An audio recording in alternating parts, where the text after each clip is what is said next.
Bonjour, bonjour, nous voilà pour une nouvelle émission et je suis accompagnée de mes charmantes amies et nous allons commencer par Clémence. Nous sommes chez Love Sisters. Merci Mimi, quelle intro. Ça, c'est du lancement. Alors moi, je vais commencer avec mon invité, qui est une invitée, ma première invitée aujourd'hui. Tout sourire, hein. Oui, tout sourire et super talentueuse, parce que j'ai eu l'occasion d'écouter ce qu'elle faisait. Il s'agit de Lorraine, et je suis ravie de te recevoir aujourd'hui. Et Lorraine, elle est beaucoup de choses. Elle est autrice, compositrice, interprète. Oui, c'est vrai. Depuis quand tu fais tout ça ? Alors, j'ai commencé la guitare quand j'étais adolescente et j'ai commencé directement par les compositions. Donc, j'ai un parcours un petit peu alambiqué. J'ai pas fait de conservatoire au début, j'ai pas fait d'école de musique. J'étais vraiment autodidacte et quand j'ai commencé à stagner, à ce moment-là, j'ai fait une école au Jam à Montpellier. J'ai fait 2 ans de cycle pro. Après, j'ai fait un cursus au conservatoire. Je suis encore en piano, en batterie et en guitare aussi. Ton instrument de prédilection, enfin le premier en tout cas, c'était la guitare. C'est la guitare. C'est toujours la guitare. C'est toujours la guitare. C'est avec ça que tu t'accompagnes quand tu chantes. Exactement. Voilà. Mais on sent quand je t'ai écouté chanter sur ce que j'ai pu voir, on sent que tu as de la technique vocale et je me disais waouh, pour une autodidacte, elle chante quoi. Voilà. Et du coup, toi, tu t'es jeté dans le bain avant même de prendre des cours. Tu faisais tout à l'oreille ? Oui, en fait, j'ai fait tout à l'oreille et puis grâce à quelqu'un ? J'ai pas mal voyagé et donc j'ai glané un peu des informations, des conseils à droite à gauche. Ah, c'est génial, t'as vraiment effectivement le parcours atypique. T'as fait les choses entre guillemets à l'envers, mais il n'y a pas vraiment de façon de les faire à l'endroit, entre guillemets. C'est vrai que souvent on s'attend à ce que les gens prennent des cours, fassent du solfège et puis derrière ils se lancent. Mais c'est peut-être justement ce qui fait que t'as vraiment ta couleur à toi aussi. Et... Exactement, j'ai trouvé ma patte beaucoup plus facilement du coup. Et parmi les musiciens ou les musiques qui t'ont influencé? Alors j'ai écouté énormément de musique pendant mon enfance parce que mon père et ma mère sont vraiment éclectiques, vraiment ils écoutent de tout, de Fela Kuti au hard rock, en passant les Rolling Stones, les Beatles. Ah oui, donc t'as vraiment baigné. Vraiment, j'ai tout écouté, j'ai écouté du métal, j'ai écouté du rap, j'ai écouté du funk, de la soul, de tout. Et ça m'a aidé à comprendre les mélodies et comprendre les harmonies, les changements d'accords, les cadences, tout ça. Et du coup, ça a dû être bizarre de retourner à l'école alors que tu jouais déjà, tu savais jouer et tu faisais déjà, entre guillemets, ta popote et tu t'en sortais très bien. Ça a dû être bizarre de déconstruire un peu quelque part des choses que tu savais ou que tu faisais d'une certaine façon. Et ça doit être difficile, j'imagine, quand on est professeur de quelqu'un qui arrive avec déjà un bagage, de s'adapter aussi sans tout remettre à plat au final. Oui, et surtout que j'avais appris avec beaucoup d'erreurs, notamment pour les accords de guitare. Et donc j'ai dû... Oui, tu le faisais comme ça t'arrangeait et ça marchait. J'ai tout désappris, j'ai tout réappris. Donc, mais c'était intéressant aussi de voir une autre vision des choses. Et j'étais de celles qui pensaient que le conservatoire c'était non, il fallait pas, c'est bien d'être guindé, c'était la musique classique. Et en fait j'ai tellement appris, même au Jam, j'ai appris beaucoup de choses et je suis très contente d'avoir fait ça finalement. C'est chouette. Ouais. Et aujourd'hui, du coup, tu te produis seul, tu te produis dans des groupes, tu travailles pour d'autres compagnies, comment ça se passe ? Alors oui, je travaille dans une compagnie de spectacles de rue, notamment les Enjoliveurs. J'ai fait des groupes dans le temps, j'ai fait le Girl Power, j'ai fait Sylph, j'ai fait un groupe de ACDC féminin où j'incarnais un Angus il y a longtemps. Et finalement, ça s'y prête bien, ACDC, c'est aigu. Ouais. Ça peut se chanter totalement. Alors, je chantais pas, je faisais la guitare, mais... Mais voilà, mais là du coup je me suis dit j'ai envie de faire mes compos parce que j'ai un message à faire passer, j'ai une histoire à raconter, je trouve que c'est important de participer dans le monde, si on a une place à prendre, je pense qu'il faut la prendre, c'est important. Et c'est pour ça que je me lance et c'est pour ça que je fais un EP là qui vient de sortir, qui est tout chaud. Et là t'as décidé, ça y est. Tu te sens enfin entre guillemets... j'allais dire légitime, c'est pas le terme. Oui, c'est un peu il t'a fallu tout ce temps-là. Ouais. Il y en a qui attendent pas aussi longtemps pour se sentir légitime, hein, je te le dis. Il y a de ça, et puis il y a aussi le fait que j'ai vraiment quelque chose à faire passer. J'ai un message à transmettre, voilà. Et ça me tient vraiment à cœur. Et je pense qu'avant, je faisais ça pour moi, c'était bien, mais j'ai pris conscience de l'importance. Une mission maintenant. C'est ça, j'ai un peu une mission. Et qu'est-ce que tu vas en faire de cette EP? Et tu nous diras après, est-ce que je vais te le redemander, où est-ce qu'on peut l'écouter, où est-ce qu'on peut l'acheter, où est-ce qu'on peut le voir. Mais qu'est-ce que tu comptes faire de cette EP? Est-ce que tu comptes après te produire? Est-ce que qu'est-ce que tu vas faire avec cette mission-là justement maintenant? Alors oui, j'ai pour projet de partager cette EP partout, pour l'envoyer à des maisons de production. Donc je fais un appel. C'est très bien, tu es au bon endroit. C'est ça. S'il y a des maisons de production qui sont prêtes à te produire. Voilà. Exactement. Mais oui, parce que j'ai envie de faire un autre album qui est en cours de création, parce que j'en ai des compositions, j'en ai pas que 5. J'imagine que depuis le temps que tu joues. Donc je suis en train de faire un 12 titres là qui est en train d'être enregistré. Avant ça, je vais faire un single qui s'appelle À l'aise, qui va être dans un autre style, mais qui est tout aussi bien travaillé. Donc j'ai pas trop de doutes vu la besogneuse que tu as l'air d'être. Voilà. J'ai pas trop de doutes sur le fait que ça va être abouti. Et ce que j'ai envie de faire, c'est vraiment de faire des tournées si c'est possible. Et la question se pose, est-ce que je fais ça en petite formule, 3-4 musiciens? Est-ce que je fais ça avec des grandes orchestrations, des cuivres, des violons? Je sais pas encore. Est-ce que je prévois plusieurs formules selon les budgets? C'est ça aussi. Aujourd'hui, c'est ça. Ou en bande son aussi. Et oui, pourquoi pas en bande son? Au départ. Pourquoi pas? Après, j'aime bien. Comme tu t'accompagnes, t'as cette chance-là. Voilà. J'aime bien guitare-voix, c'est pas mal aussi, parce que les bandes son, faut gérer aussi. C'est du matériel à emporter, les ordinateurs, pour que ça ressorte correctement, c'est sûr. Mais c'est une possibilité. Non, mais c'est super chouette. C'est super chouette. Et puis effectivement, pour avoir écouté ce que tu fais, il y a moyen de le décliner. En guitare-voix, ça passe superbement bien, mais il y a moyen de faire des arrangements aussi. Et c'est possible. Effectivement, des orchestrations derrière. Et t'es entouré aussi pour ça, parce que c'est vrai que le fait d'être au conservatoire, ça te permet de rencontrer plein de gens. Absolument. Et de bosser pour d'autres compagnies aussi, c'est sûr. Tout à fait. Mais moi, j'avoue, je suis assez admirative de ce que tu fais. Et pour l'avoir écouté, je trouve effectivement, on sent la rigueur du conservatoire derrière, parce que c'est hyper carré, c'est hyper juste dans le chant et tout. Et en plus, t'as une belle écriture, les textes sont très intéressants. On aura l'occasion de t'écouter sur ton live où tu vas nous faire 2 de tes compos. Oui. Et je trouve ça très riche et très chouette, et c'est avec des mélodies qui restent. Donc c'est. Et alors moi, j'aimerais bien qu'effectivement il y ait des gens qui entendent ton appel. Et s'il y a des producteurs ou des gens qui sont motivés pour le faire, ce serait chouette. Est-ce que tu pourrais nous dire si jamais on veut te produire, ne serait-ce que t'écouter, acheter ton EP, aller voir ce que tu fais, sur quel type de réseaux sociaux on peut... Et plateformes. Ouais, et plateformes, où est-ce qu'on peut écouter, lire, tout ça? Est-ce que tu as un Facebook, un Insta, tout ça? Alors oui, j'ai un Facebook, j'ai un Insta, j'ai un site internet sur lequel on peut retrouver tout ça. Il y a TikTok aussi, sur lequel, enfin un peu tous les réseaux sociaux. C'est tout à ton nom? Voilà, tout, c'est Lorraine Rogati. Lorraine Rogati. Voilà. Ok. Et la caméra, s'il te plaît. Oui, Lorraine Rogati. L-O-R-E-N. Voilà, tout simple. Et Rogati, comme ça se prononce aussi? R-O-G-A-T-I. Ok, donc ça c'est une chouette. Et tu mets tout ton actu dessus? Je mets mon actu, je pose des vidéos de solo avec des backing tracks que j'enregistre moi-même. Oui, j'ai vu ça, voilà, je m'amuse un peu, je fais plein de choses, je fais aussi des échasses, j'écris aussi, enfin je fais...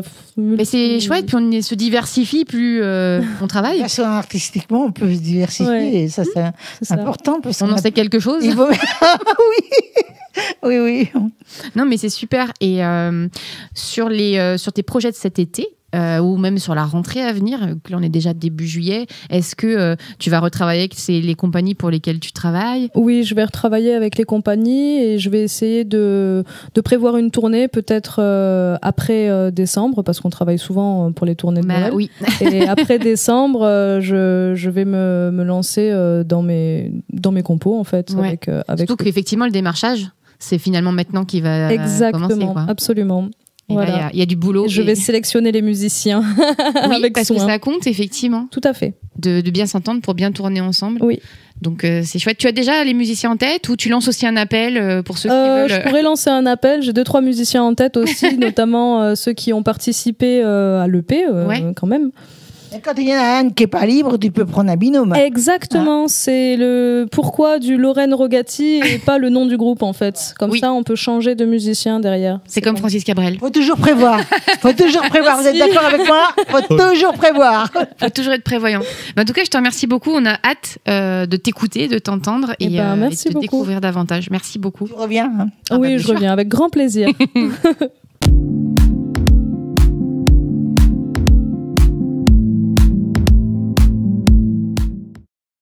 Alors, je vais faire un premier morceau qui s'appelle Les jours s'enchaînent.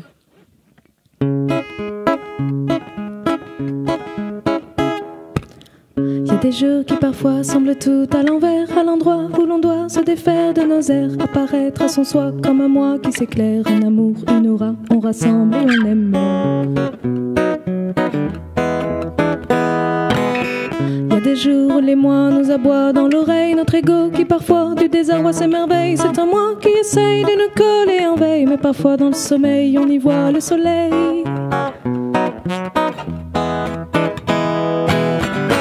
Les jours s'enchaînent,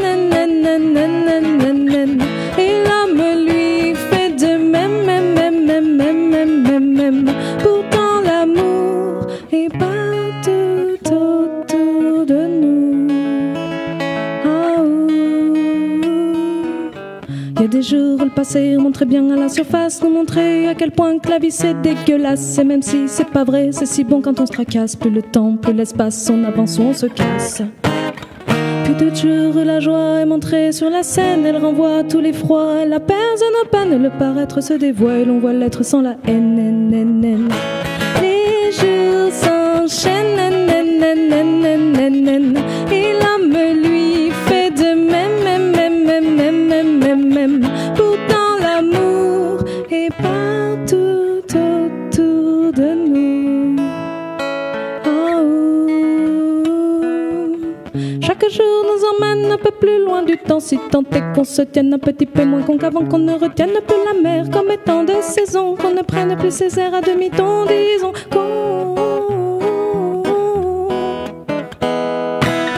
Il y a des jours où l'on voit que tout est fantastique, qu'on avance à pas de loup pour ne pas croiser de hic, que la physique et ses lois prennent un coup authentique, même pas je m'explique, c'est carrément magique.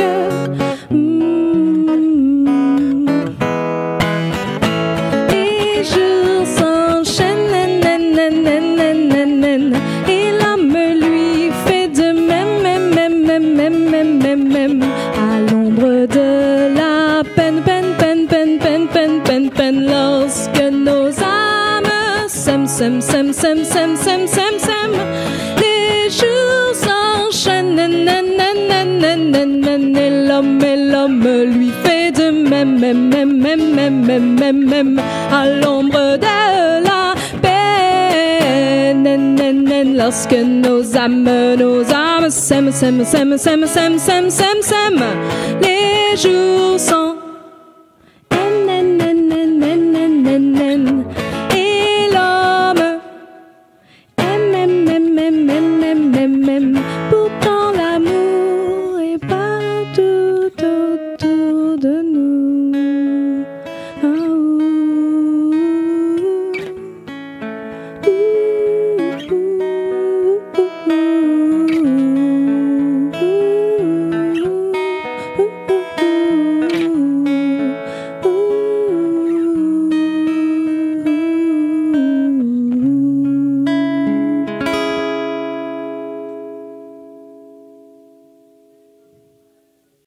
Et maintenant, je vais faire un morceau qui s'appelle Lily.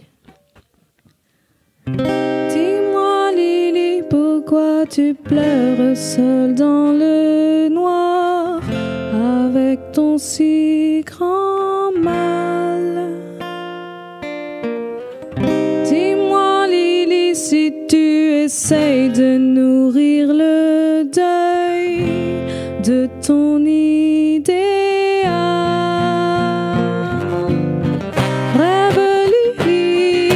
Rêve pas d'envie, ta vie elle est là.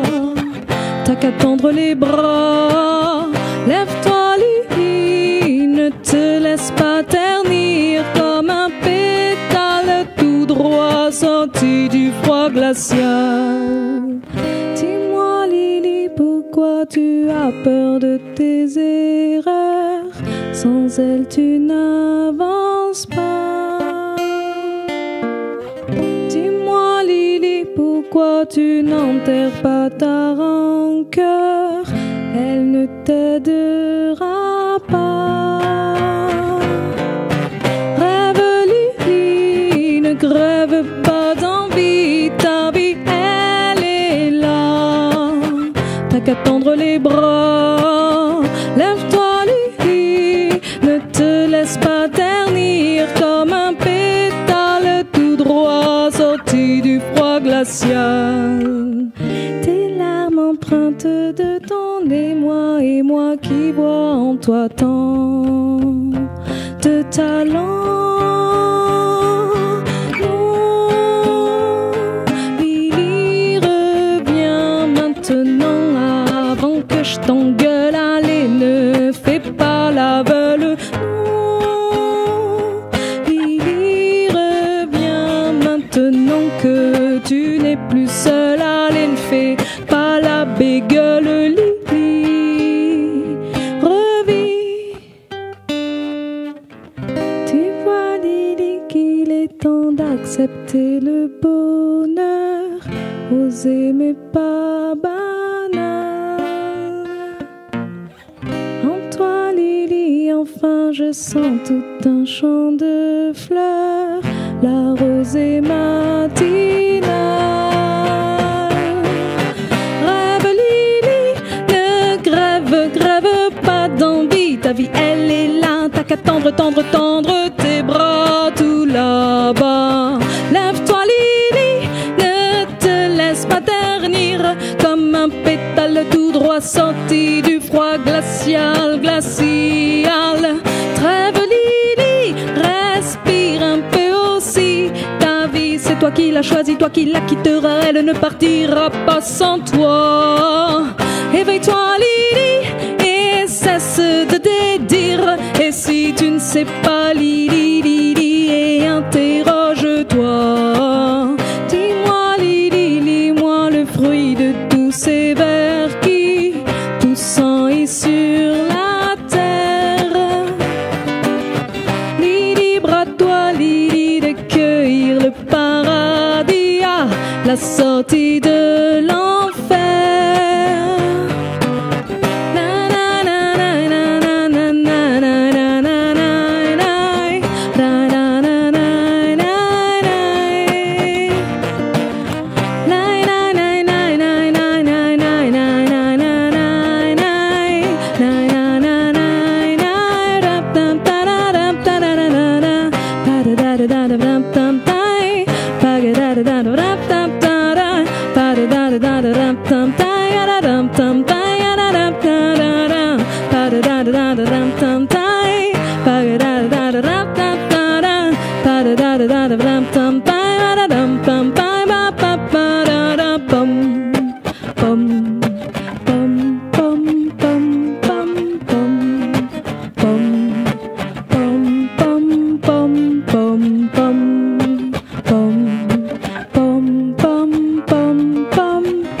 Merci.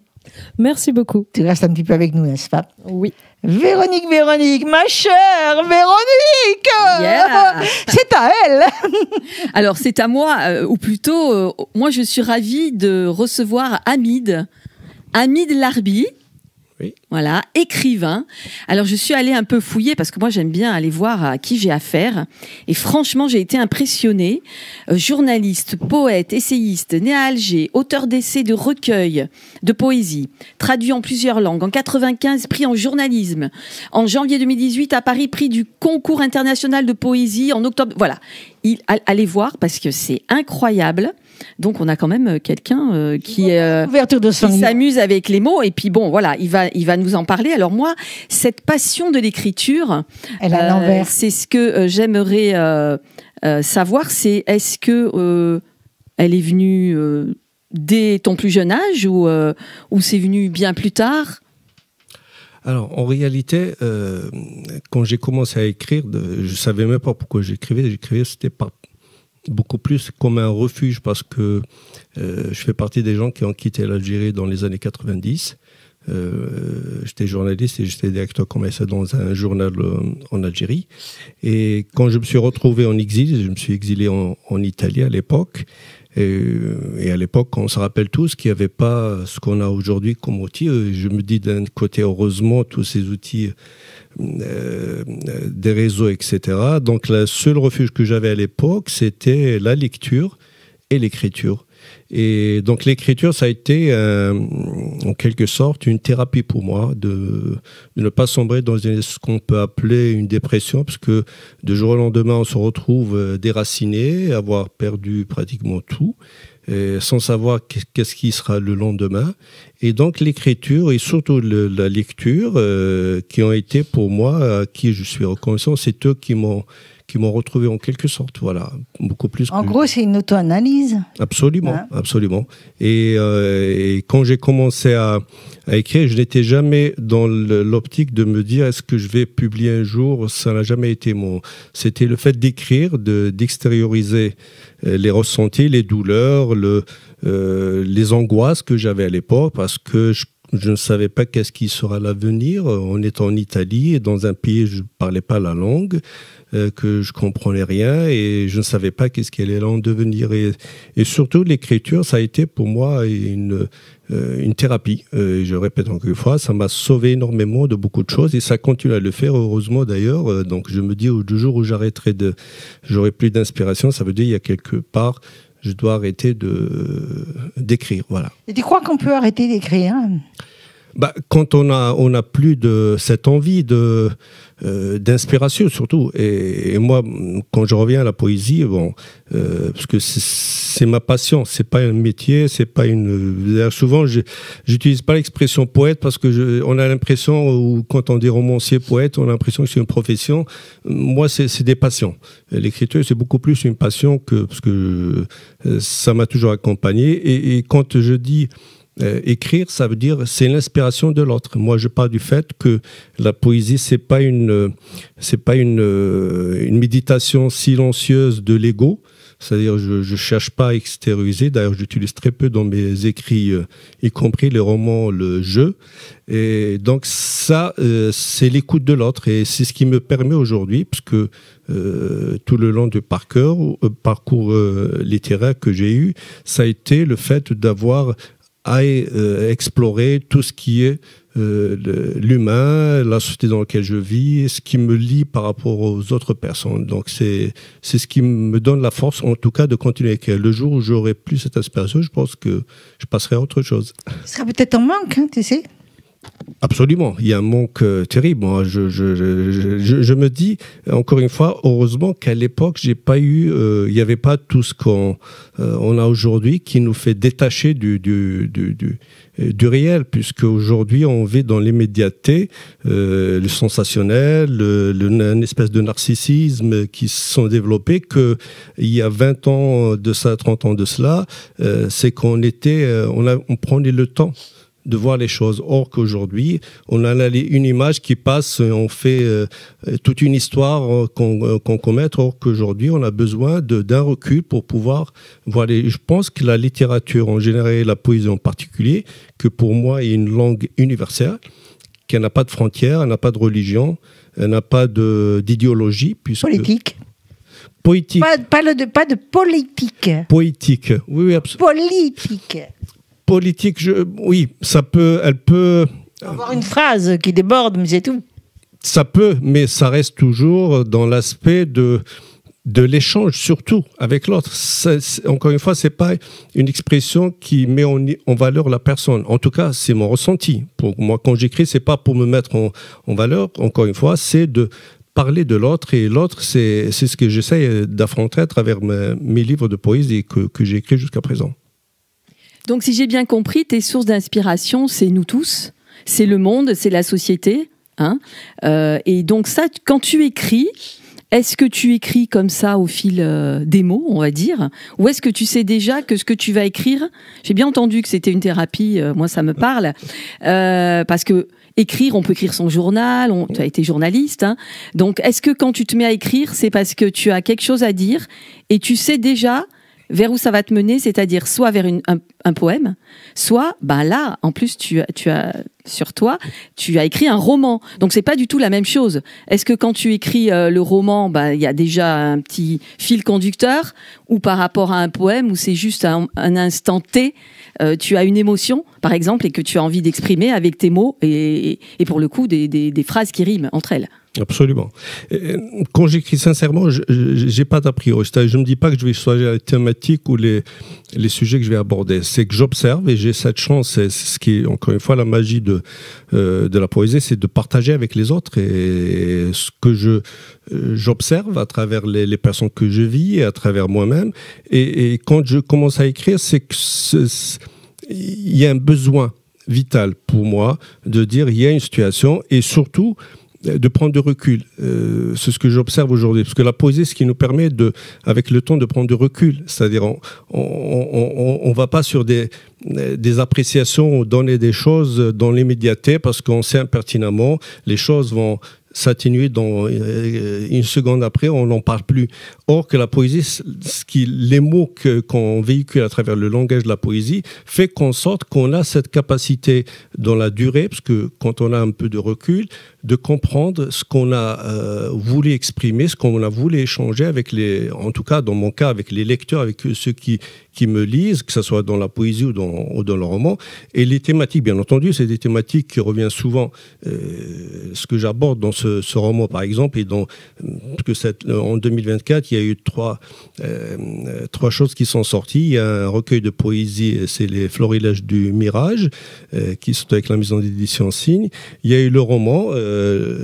Alors, est-ce que tu peux le montrer à la caméra ? Il y a eu ce roman. L'ombre du rebelle. Il y a un album sonore de poèmes, de 22 poèmes sur l'instinct romanesque qui reprend des poèmes d'amour. Et à chaque fois, d'ailleurs, on me dit pourquoi il y a eu autant de choses en une seule allée. Je dis toujours cette expression qui me fait plaisir. Je me dis, quand j'avais 20 ans, j'avais beaucoup de temps et peu de rêves, parce que je rêvais pas, on vivait l'instant T.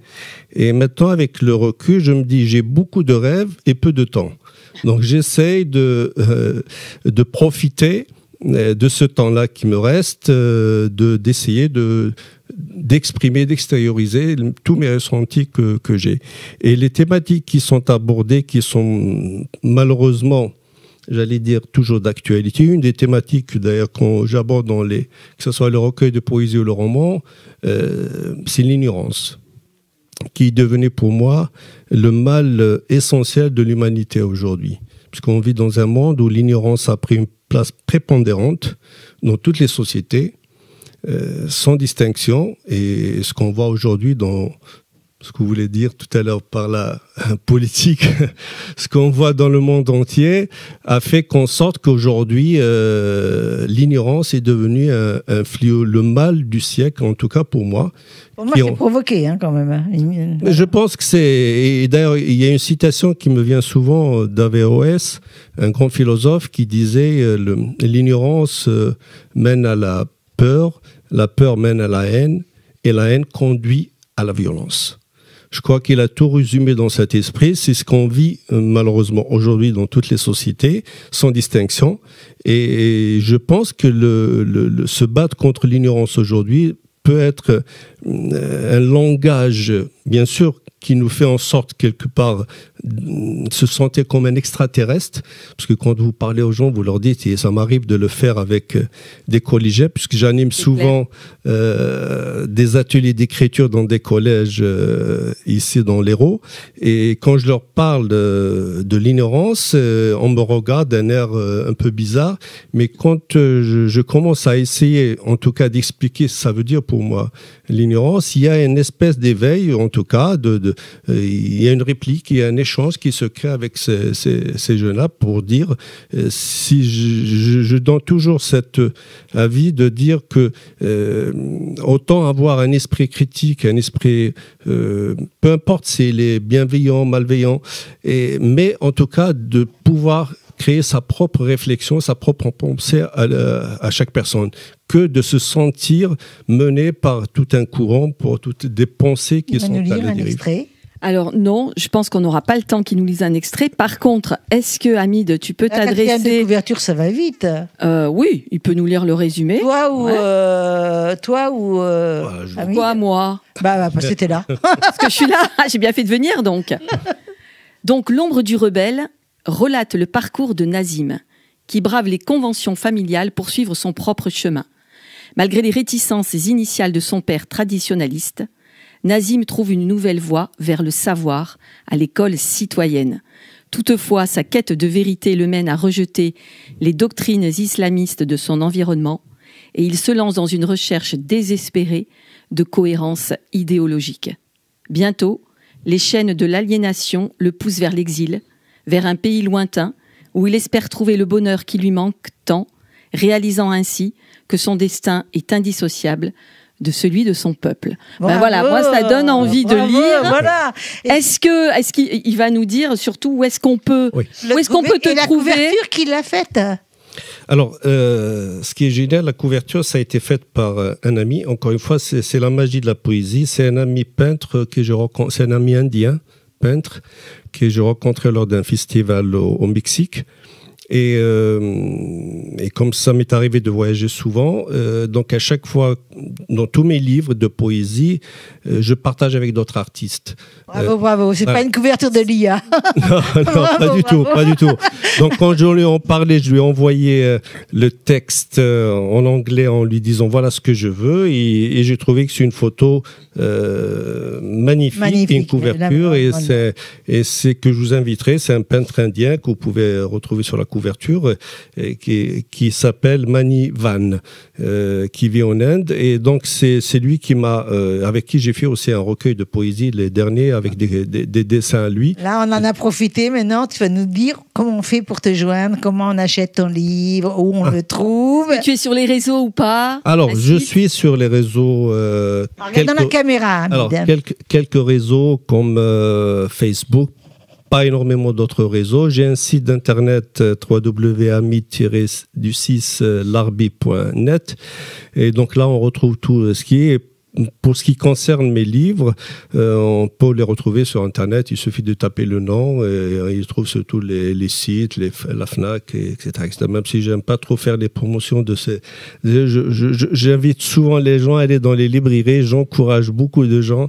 Encore une fois, je sais que c'est un peu traditionnaliste de ma part, mais j'invite les gens à aller dans les librairies parce qu'ils en ont besoin, des gens, d'y aller acheter les livres, comme on le faisait jadis avant. Il faut leur donner envie d'avoir envie. Voilà, d'y aller dans les librairies. Il y a pas mal de choix en fait que de le commander sur Internet ou de l'acheter. En tout cas, ça c'est mon point de vue. Ça fait un plaisir, n'est-ce pas, Véronique? Qu'est-ce que vous en pensez? Ah ouais, moi j'avais plein de questions encore à lui poser. Merci en tout cas. Ouais. Merci à vous. Merci beaucoup. Merci d'écrire tous ces mots Merci. qui expriment les mots de notre société. Merci beaucoup.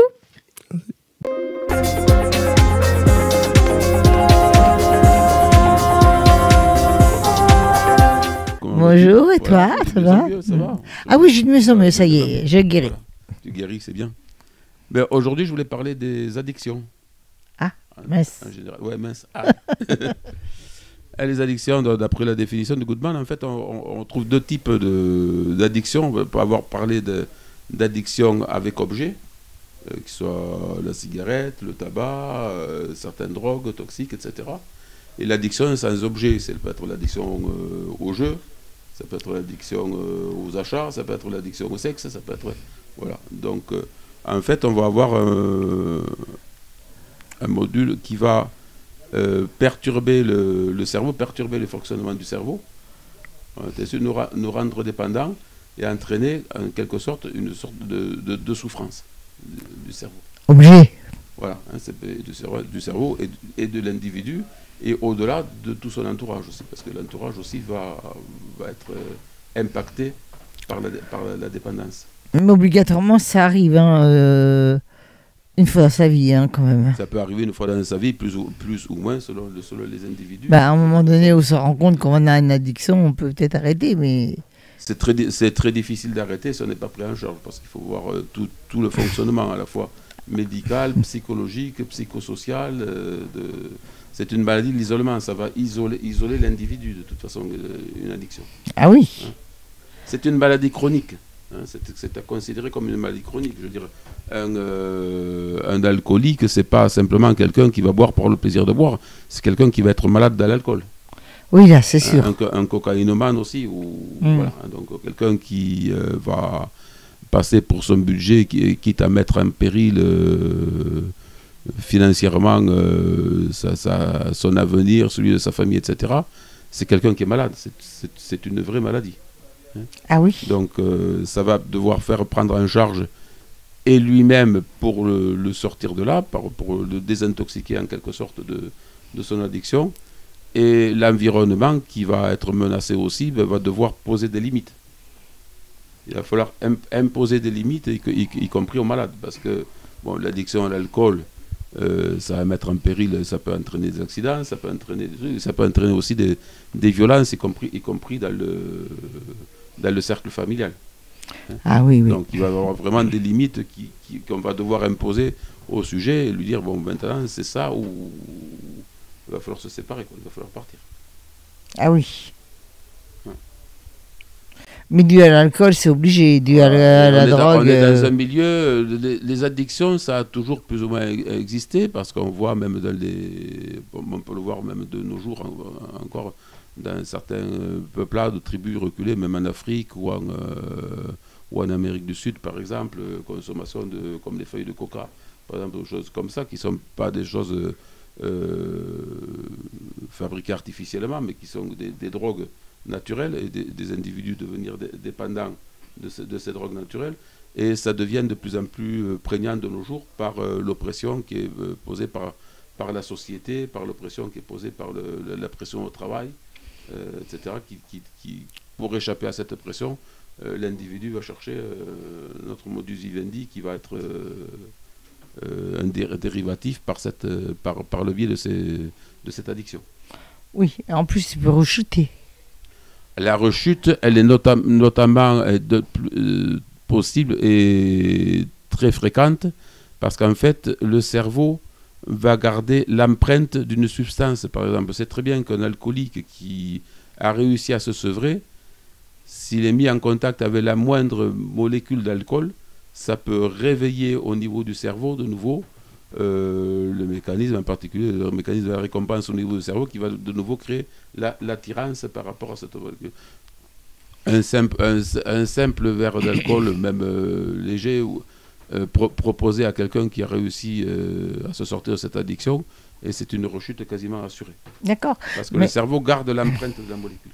Moi, on m'a dit que même en prenant simplement un verre d'alcool, mais à la même heure et tout, c'était un alcoolique. Tout dépend de la quantité et tout dépend de ce qu'on va chercher. Si c'est simplement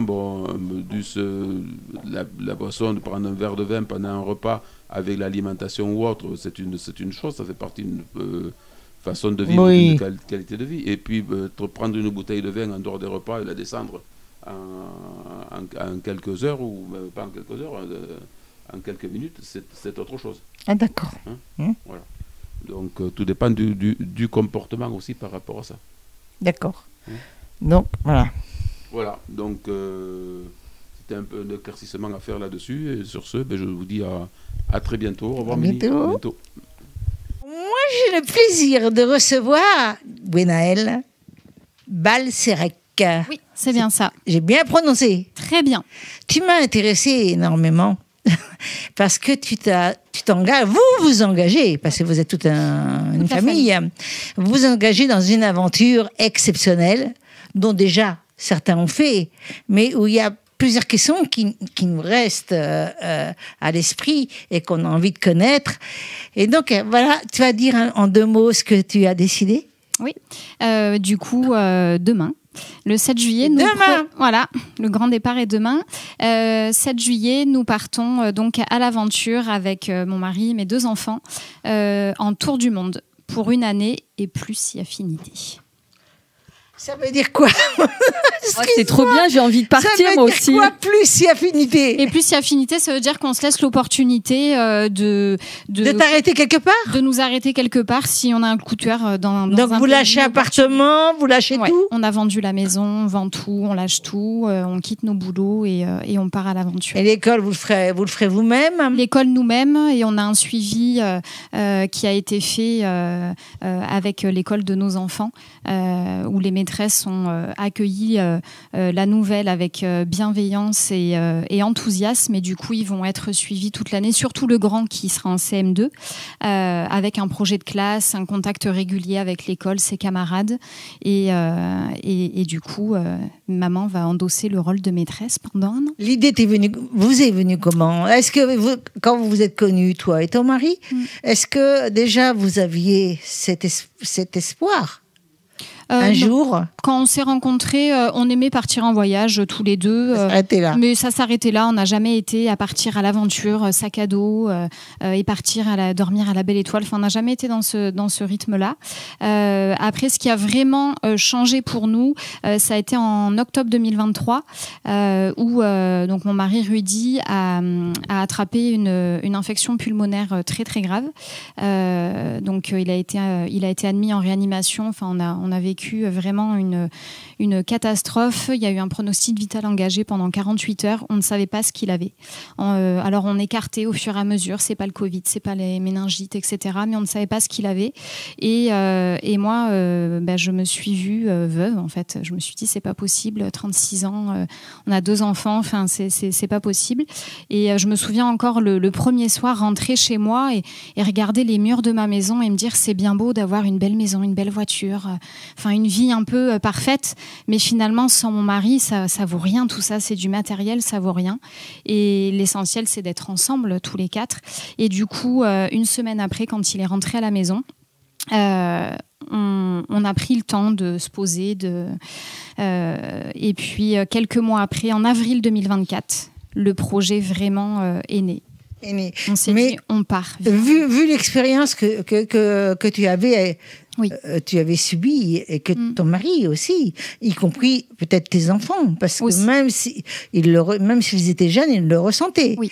Est-ce qu'en partant, pour moi, je pense que tu y as pensé, parce que tout est hyper bien organisé. Oui. Donc, si un de tes enfants, ou ton mari, ou toi-même, tombait malade. Oui. Comment ça va se passer? Alors on sait forcément que ça va se passer, puisqu'on est en contact avec des familles qui sont actuellement autour du monde, et les familles démentent un peu certaines choses qu'on peut voir sur Internet en nous disant ne crois pas que pendant 1 an tes enfants ne vont pas tomber malades. Il y a des soirs où tu as envie de leur dire arrêtez, ça suffit. Enfin voilà, la vie en fait continue, sauf qu'on est en itinérance. Donc bien évidemment on a toutes les précautions, on a une assurance voyage si vraiment il devait se passer une catastrophe, qu'on devait être rapatrié ou autre. Et puis sinon, dans nos gros sacs à dos, on part avec une bonne pharmacie. Et puis. Et vous avez vu avec le périple que oui. Tu as organisé, le périple, des hôpitaux, voilà, vous savez. Alors déjà, on part dans des pays où, oui, des fois, comme le Laos par exemple, on sait que ils vivent de manière très très précaire, mais à la fois, on s'arrêtera toujours dans des grandes villes où il y a toutes les commodités. Parfois, vous dormirez dehors.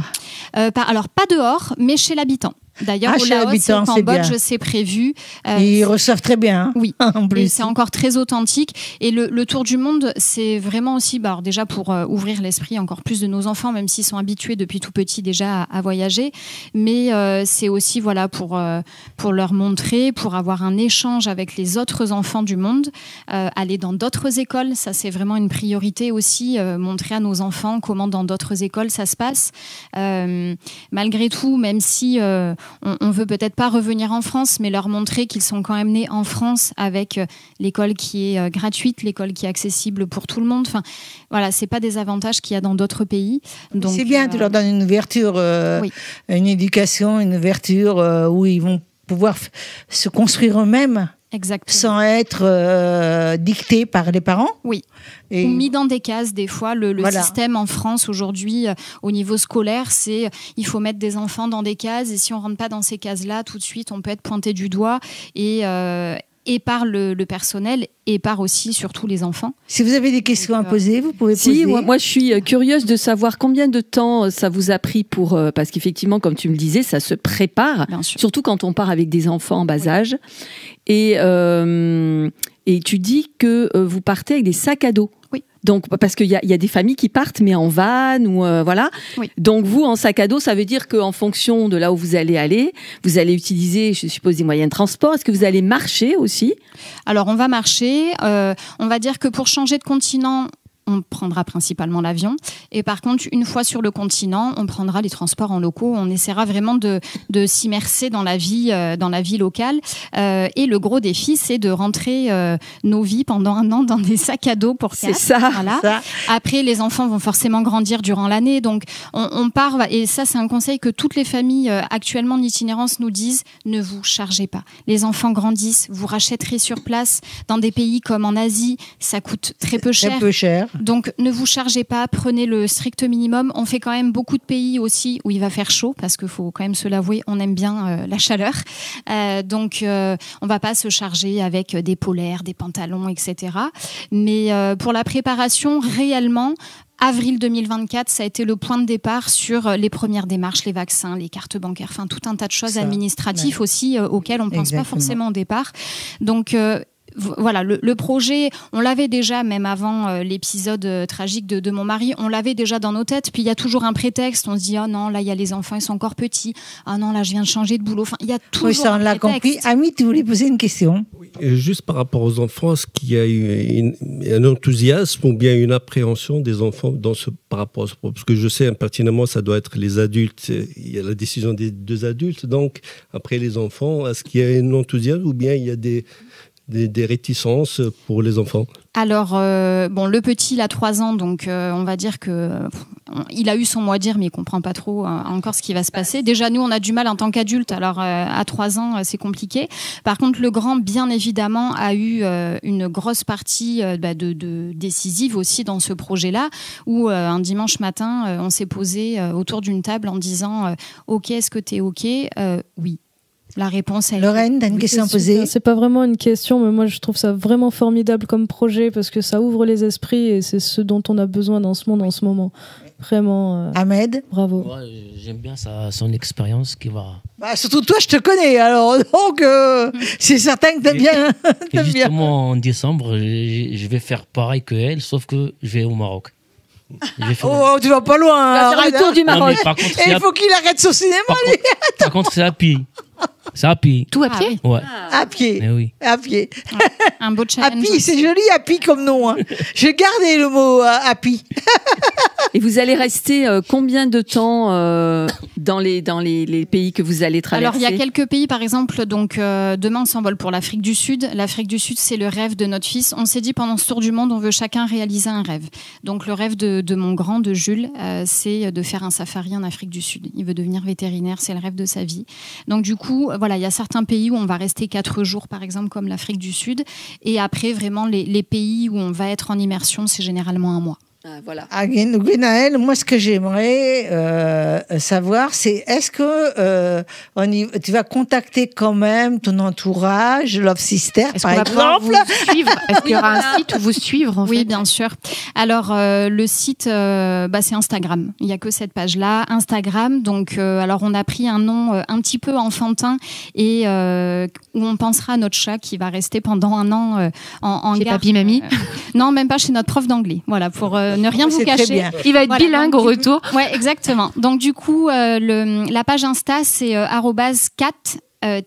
@cat_family_ autour du monde. Alors, par contre, je te demandais de mettre un petit mot personnel de temps en temps à Love Sister Avec grand plaisir. pour nous dire On vous comment fera ça se voyager. passe. Ça sera très bien. Bien sûr. Et on sera heureuse. Et nous, on pourra dire dans nos émissions, voilà, Gwenaël, ils en Ouais, sont là. Voilà, on pourra dire aussi. Non, mais on Vraiment. vous fera suivre avec grand plaisir nos aventures et Voilà. et Ah vous bah, dirons- tu vas redire en regardant la caméra une dernière fois les coordonnées, parce que tu les as dites très vite. Donc, tu recommences. Je vais faire plus doucement. Donc, la page Instagram, c'est @cat_family_ autour du monde. Et tu as encore oublié quelque chose et tu laisseras des nouvelles. Et je vous laisserai des nouvelles avec grand plaisir et je vous ferai surtout voyager avec nous. À qui tu laisseras des nouvelles? À Mimi. Merci. Ma chérie, C'est à moi? tu vas recevoir un de mes amis que j'aime beaucoup, Oui. qui s'appelle Ahmed. Et je suis d'autant plus contente que j'avais eu l'occasion de le rencontrer aussi et que j'ai vu aussi ses créations sur des scènes qu'on a partagées, toi et moi entre autres. Et du coup, je suis très très heureuse de le recevoir aujourd'hui. C'est Ahmed. Bonjour et bienvenue. Bonjour, merci. Bienvenue. Alors Ahmed, entre autres, il a réalisé les créations que vous voyez ici. Comment te caractériser? Ferronnier d'art? Quand les gens te demandent ce que tu fais, tu réponds comment? Ferronnier. La ferronnerie, c'est ton métier de base? En fait, il y a plusieurs mots. On peut dire serrurier, Ouais. on peut dire ferronnier. Derrière aussi. Après, quand tu passes à ce cap, c'est $. Oui, c'est vrai. Maintenant tu es un artiste aussi. Oui. Et tu continues aussi la ferronnerie, entre guillemets, moins artistique, où tu ne fais plus que de l'art maintenant? Non, en fait, l'art, c'est ma thérapie, déjà. Je suis obligé de continuer pour travailler. C'est le travail qui m'apporte de l'argent.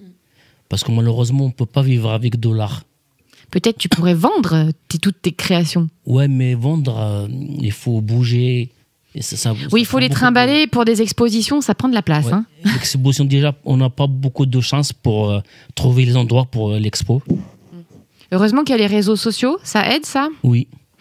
Et comment est-ce que, de ferronnier, tu t'es dit, un jour, je vais me mettre à faire des créations comme ça? C'est venu comment? En fait, moi, déjà, là-bas, je dessine. Je fais des tableaux. Ok, donc tu peignais. Ouais, et de dessin, j'ai passé à la réalisation des choses. Et il y a eu un déclic comme ça, ou un jour... Non, c'est tant que je touche je suis dans le domaine, et à chaque fois que je travaille, je fais un chantier, il reste des chutes de la ferraille. Oui, c'est des choses, tout ça, c'est des choses que tu récupères. Ouais. Tout est de la récup. En fait, je jette pas. Au moins, en matière première, ça te coûte pas trop cher. Ça coûte rien du tout. Ça, c'est bien. Ouais. Et qui bientôt vider mon sous-sol. Et il y a plein de ferronneries. Donc, au moins, ça nous évitera de déménager la ferronnerie. Non, mais tout ce qui est métallique, il utilise tout. Mais absolument tout. Là, on voit un fer à cheval. Ça, c'est quoi? C'est une grille de quoi? C'est une tôle perforée par exemple, pour un cache de clim ou... Il reste des chutes. Et ça, c'est quoi? Et ça, c'est des pièces de moteur de voiture. C'est des boîtes à vitesse. C'est génial. Une boîte à vitesse. Et on peut voir effectivement qu'il y a même une chaîne, une espèce de chaîne de vélo là autour de la guitare. Oui, des machines industrielles alimentaires. Ah, c'est génial. Il y a de tout. Et cette guitare, effectivement, on a eu l'occasion de la voir sur scène. Elle est montée sur scène, Oui, la guitare, sur les concerts là. de Stéphane Lelouch. Nous aussi, je crois qu'on était... Ah, je crois qu'on n'était pas loin. Pas loin. Oui, je crois qu'on était, on était pas loin de la guitare, effectivement. Et tu fais beaucoup d'instruments de musique, mais j'ai vu, effectivement, c'est parce que tu as un profil Facebook, tu fais en fait des choses, mais qui sont absolument hallucinantes. J'encourage tout le monde à aller voir en fait ces réalisations. C'est réellement de l'art, oui, mais moi, ça m'impressionne énormément. Ce que tu es capable de faire en assemblant toutes ces pièces. Et effectivement, c'est vrai que... Alors moi, de l'extérieur, je me dis, mais c'est pas possible. Il faut qu'il soit connu, cet homme-là. Il fait des choses vraiment qui sont magnifiques. Après, je sais pas si t'as pas de mal à voir partir tes créations. Est-ce qu'il y a des gens qui te demandent des fois, pour un anniversaire, ou je voudrais offrir quelque chose de spécial, et j'aimerais que tu crées quelque chose. On te demande ça des fois? Si, ils me demandent. Sauf que moi, peut-être, je suis pas connu parce que je fais pas beaucoup de choses pour être connu. Oui. Parce qu'en fait... ça doit jouer. Ce qu'il ne dit pas, c'est qu'il est hyper sensible, comme tous les créateurs d'ailleurs, il est hyper sensible. Tu t'aimes pas te mettre en avant et dire regardez moi ce que je fais. En fait, quand je fais des choses, les gens ils trouvent ça mais c'est magnifique ce que tu fais. Pour moi, c'est normal ou c'est rien. On t'a remarqué quand même. Hein. Gwenaëlle voulait te poser une question. Sur tes œuvres, est-ce que tu travailles que le fer ou est-ce que tu peux intégrer d'autres matériaux comme le bois ou... J'intègre le bois et le cuivre. Ok. Et réellement, il y a des réalisations qui sont absolument hallucinantes. Là, on est beaucoup dans les instruments de musique, mais il y a vraiment des sculptures qui sont juste hallucinantes.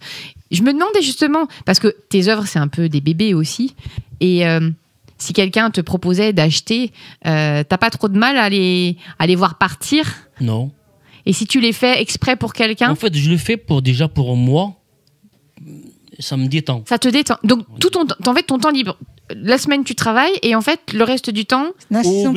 Obligé chaque soir, Chaque soir de laisser un temps pour se défouler. Et tu as un atelier, du coup, chez toi à la maison. Tu vas t'enfermer et tu... Il y a 2 endroits. Je ne m'enferme pas. Des fois, je fais une porte, par exemple, et je suis en train de réfléchir à... Des fois, je fais des conneries en fer. Des trucs. Je suis en train de penser à qu'est-ce que je vais faire quand je finis les heures de travail. Ah, c'est chouette. Et tous les jours. Oui. Si tu le fais pas, tu te sens pas suffisamment... Je rentre énervé, il y a quelque pas aligné. chose. Ah, c'est fou ça. Et c'est pas trop difficile à vivre pour les gens qui vivent avec toi, que tu sois tout le temps dans tes créations, etc. Non, mais quand je rentre à la maison, je suis cuisine. Ah oui, tu te fais pardonner. Ouais. Je fais autre chose. Non, mais c'est... Même la cuisine, ça fait partie de l'art aussi. Oui, ce que j'allais dire, tu as besoin de faire quelque chose avec tes mains, quoi. Il faut que tu crées quelque chose. Ouais. Parce que finalement, c'est assez... Alors, c'est pas comme la cuisine, mais effectivement, je peux comprendre que c'est un peu la même intention d'aller faire quelque chose de ses mains pour faire du beau ou pour faire plaisir ou pour faire du bon. Ouais, c'est ça, ouais. C'est super chouette. Moi, j'aimerais que tu sois plus connu. Parce que, non, mais c'est vrai, parce que je suis vraiment impressionnée par ce que tu fais. En fait, quand j'étais jeune, comme il a dit l'écrivain tout à l'heure, avant, j'ai beaucoup de temps, mais j'ai pas d'idées. Et maintenant, j'ai beaucoup d'idées, mais j'ai pas le temps. En fait, quand tu es responsable d'une famille, des enfants, tu il faut pas trouver ce temps. Vraiment, tu te bats contre le temps, contre la société qui va très vite. Il y a beaucoup de charges, il y a beaucoup de... Oui, c'est vrai. Voilà, c'est pour ça que... Ces moments-là... Et en fait, il faut sacrifier. C'est pour ça que je voulais faire ce voyage, pour vraiment prendre le temps pour faire des réalisations plus gros et plus magnifiques. Oui, parce que tu fais des choses, déjà, ça a une certaine taille, ça a un certain poids aussi, donc c'est sûr qu'on ne peut pas les emmener facilement, forcément partout. Mais tu dirais que ça fait combien d'années que tu t'es mis à faire ces créations ? La création, la ferronnerie, j'ai commencé déjà à la base, à l'âge de, je pense, de 13 ans. J'ai commencé à toucher. Avec l'école, quand je sors de l'école, je ne perds pas le temps. J'allais dans l'atelier de mon père. Chaque seconde est utilisée, quoi. On perd vraiment pas de temps. Et j'ai commencé à dessiner à l'âge de 13 ans, justement, et j'ai commencé à faire des dessins avec des fils. Ah ouais ? Ouais. Ouais, donc déjà... Je dessine avec des fils, mais il reste comme ça, pas de soudure et rien du tout.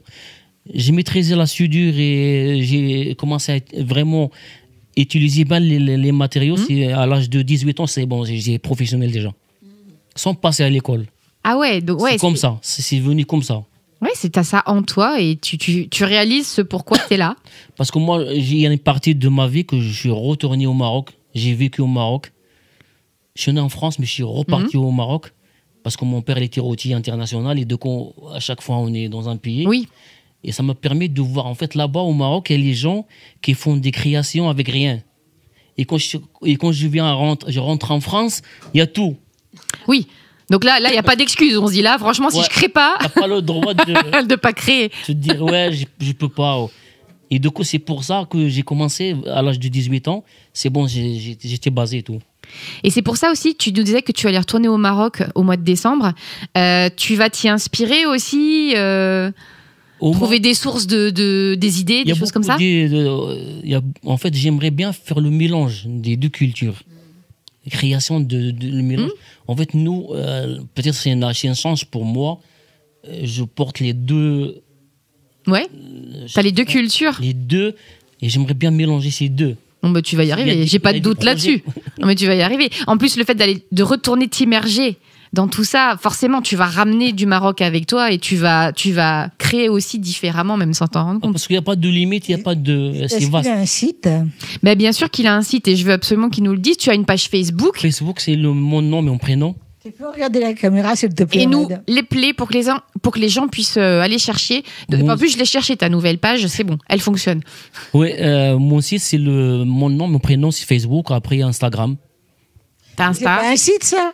Non, c'est des pages. C'est tes pages. Est-ce que tu as un site? Le Un site, non. J'ai pas de site. C'est facile maintenant avec l'IA. Hein. Nous, on veut que tu sois connu. Non, je me demande, est-ce que le site, ça sert à quelque chose? C'est vrai qu'on Ah va oui, souvent sur Facebook. bien sûr que hein. oui. Avec le, Puis si tu le mets dans les réseaux, ton site. Ouais. avec, moi je dis, avec le Facebook, avec Instagram, avec TikTok, maintenant, c'est... Non, Je mais sais pas. tu es obligé de Ça dépend le public auquel tu t'adresses. Je sais pas si vous êtes d'accord avec moi, mais tu es obligé de réinstaurer sans arrêt l'annonce pour que les gens puissent l'avoir dans la tête. Tandis que le site, il est directement à propos. Tu mets ton site internet. Et peut-être aussi, je suis mal organisé, je suis un peu... disons, T'es un artiste, qu'est-ce Mais que tu veux? t'inquiète pas, nous on peut le dresser hein, et il vient chez nous. Mais c'est quoi? Mais du coup, il a parlé de page, mais je n'ai pas le nom. Page de... Facebook, Ahmed Selaoui. Ah, mais c'est Voilà, mon nom, mon Ahmed prénom, ouais. Selaoui, Ouais. c'est ça? Tu dis tout, il y a ton téléphone si tu veux même. Ahmed Selaoui, mon numéro de téléphone c'est 06 89 62 87 13. Pour les gens sérieux, hein. C'est pas sérieux, ça peut Allez dire. voir. En tout cas, merci beaucoup. Merci beaucoup. Merci C'est à vrai vous. qu'il est beau garçon, Ahmed. Hein. Alors attention. Oui, mais il est pris. Oui, On est bon, là bah, pour parler de ce qu'il fait. T'inquiète pas, il fait ce qu'il veut, alors faire attention à lui. Hein. Merci beaucoup en tout cas. Ahmed. Merci à toi, merci à vous tous. Alors, tu restes avec nous de toute façon. Ah bah il a pas le choix. Véronique, ma chérie, tu as un ami que j'aime beaucoup, que je connais Oui. depuis des années. Alors, ce n'est pas la première fois qu'on le reçoit. Et d'ailleurs, je crois que la dernière fois qu'il est venu, c'était déjà mon invité. Effectivement. Mais nous, on aime bien vous recevoir à nouveau parce qu'il se passe plein de choses entre temps. Hein. Et oui. Et donc, pour ceux qui ne te connaissent pas, Richard, bon, toi, tu es tombé dans la musique quand tu étais petit, Comme Obélix. comme Obélix. C'est ça. Donc, compositeur, chanteur, multistyle, multi-instrumentiste, Pas piano. facile à dire. Hein. Voilà, piano, guitare, un peu comme Lorraine. Hein. Vous pourriez faire un truc d'ailleurs. Ah, ça serait bien. Il a un Piano, matériel d'enfer. Hein. voilà, piano, guitare, basse, percu et j'en passe. Donc tu as joué dans des groupes, tu as créé ta chaîne YouTube, tu as une société de production aussi qui s'appelle Trace Production. Voilà, Exactement, tu es Véronique, un ouais. créatif, comme beaucoup ici, d'ailleurs, je constate. Et aujourd'hui, je crois que tu vas nous parler d'un projet qui te tient à cœur. Oui, c'est quelque chose qui me tient vraiment à cœur parce que on est dans le sujet depuis tout à l'heure. Nous parlions du voyage, nous parlions des choses qui ont une vraie véracité, des choses authentiques, puisque nous sommes dans une société qui n'arrête pas de courir. On ne sait même pas vers où elle court d'ailleurs. Et j'ai décidé d'arrêter de courir, de suivre le mouvement et d'aller me ressourcer et d'aller rechercher des endroits, des lieux, des gens, à travers un mode de locomotion qui est très très simple, en fait, que j'ai découvert récemment, c'est la moto. Parce que la musique est une passion, j'ai été tellement passionné par la musique que j'ai cru très longtemps qu'en fait ça serait la seule passion. Elle m'a envahi. Et en fait, on va dire que la moto m'est tombée sur la casquette comme ça, enfin sur le casque plutôt. Et en fait, c'est créer un lien naturel entre ma vision de la musique, la moto, ma recherche de lieu, ma recherche de véracité. Et en plus, j'ai la chance d'habiter aux portes des Cévennes, donc qui est un territoire... Pour les motards. Ah là là, exactement. Et en plus, c'est beau, c'est magnifique. Et dans ma quête d'authenticité, en fait, je suis parti avec micro, caméra, et je suis allé filmer aussi bien les routes, les chemins, comme disent les motards, les traces, et en m'attachant à chercher les chemins de traverse, en fait, les petites routes peu connues, en dehors des grands axes, qui mènent souvent d'une crête à l'autre et d'une vallée à l'autre. Et là, à la rencontre de lieux, à la rencontre de gens, et justement, ma recherche géniale, c'est de trouver des gens qui sont passionnés au sein même de leur terroir, qui ont envie de faire une transmission culturelle. Ça peut être un artiste, ça peut être un témoignage d'une époque, des gens qui peuvent nous parler de la véracité des lieux ou d'une époque. Voilà. Et bien sûr, comme je suis musicien, c'était le biais, la bande de son, je la compose. J'illustre l'ensemble de ces petits voyages avec mes musiques. En plus, comme on n'est jamais mieux servi que par soi-même, j'en profite aussi pour mettre les petits liens, pour vendre les petites musiques qui vont avec.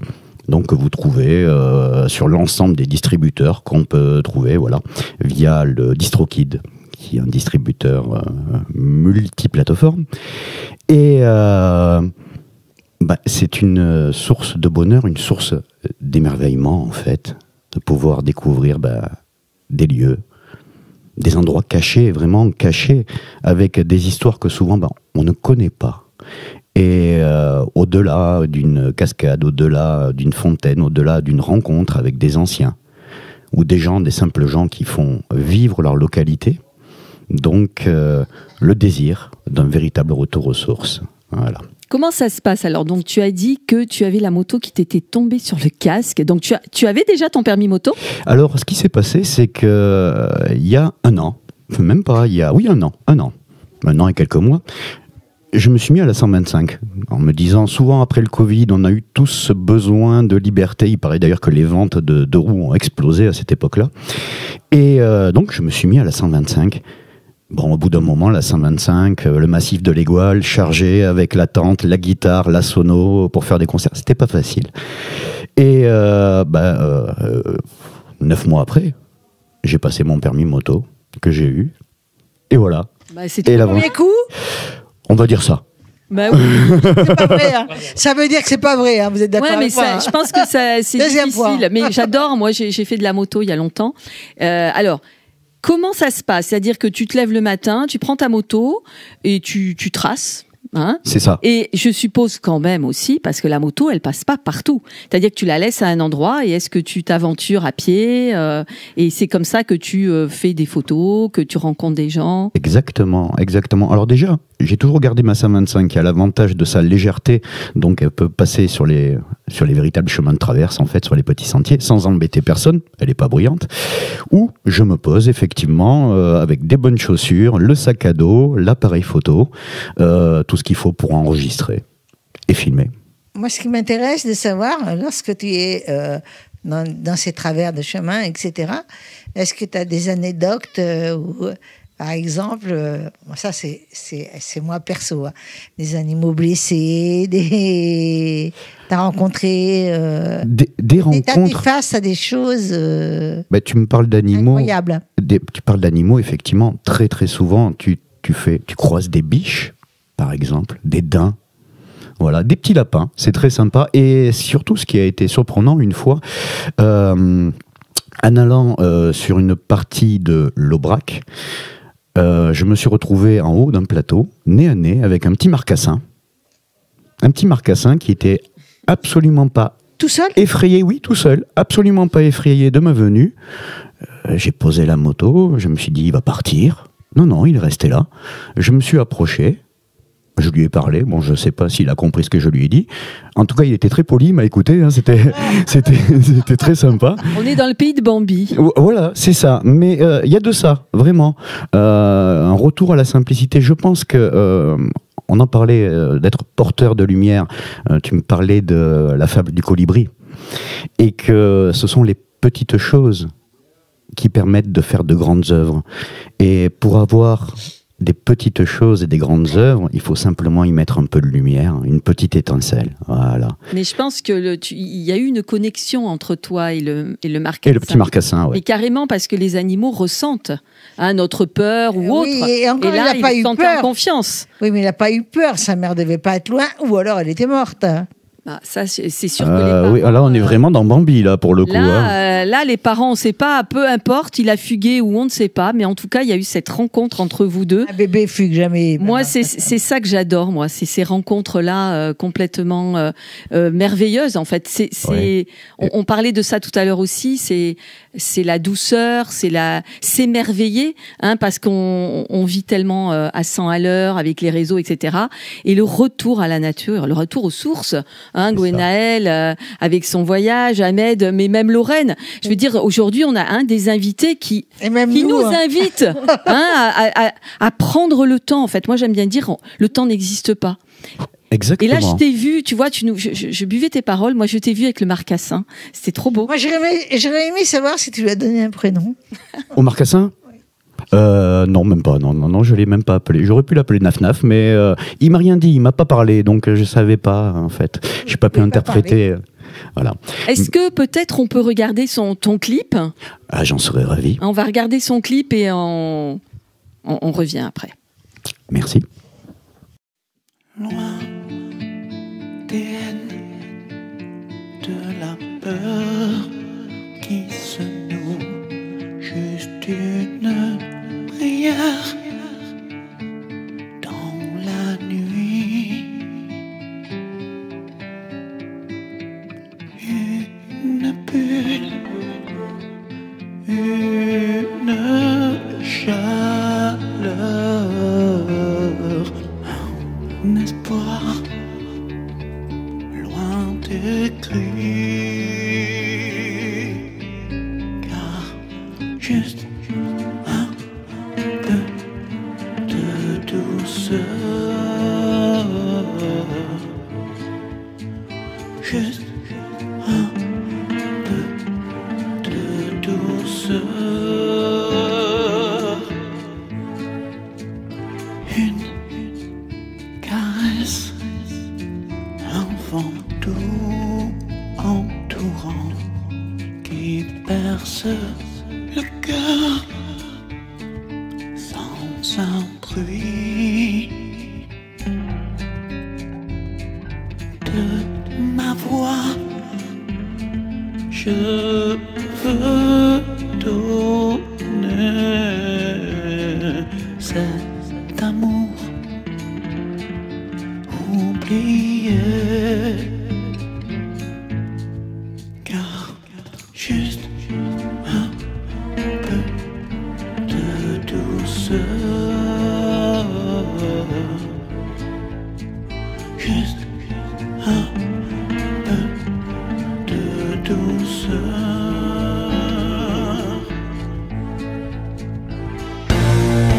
Oubliez la haine, oubliez les peurs, tout ce qui déchire et tout ce malheur, tout ce qui déteste et tout ce qui détruit, et tout ce qui entraîne le noir et la nuit, tous ces hommes blessés, ces cœurs manipulés, ces peurs que l'on distille et qui bouffent la vie, ces âmes lézardées, le sang à flot versé, que se joignent nos mains et vacillent les bougies.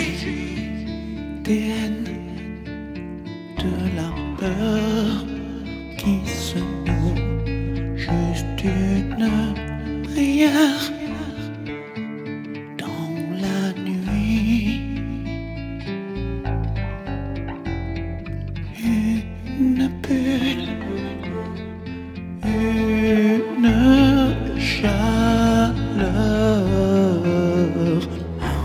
un espoir loin des cris.